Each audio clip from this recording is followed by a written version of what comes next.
সাম্রাজ্য এখন জানে না এই কারবালার ইতিহাস কি, এই কারবালার ইতিহাস কি।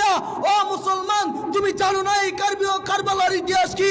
ইমাম হুসাইন রাদিয়াল্লাহু তাআলা আনহু কিভাবে শহীদ হয়েছে। কিন্তু আমরা যুব সমাজ না জেনে এই অপসংস্কৃতি ছড়াচ্ছি, মহিলাদেরকে নিয়ে পুরুষদেরকে নিয়ে।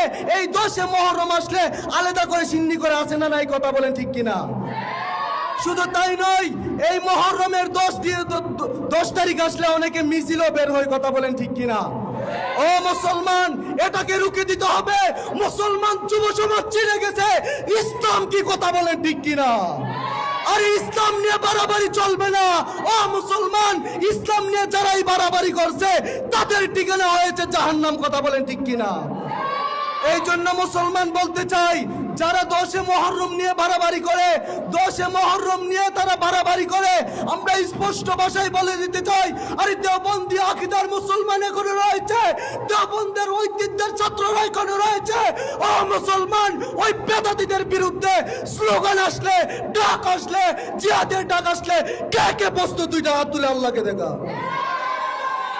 আল্লাহ সকলকে কবুল করুক, আমিন।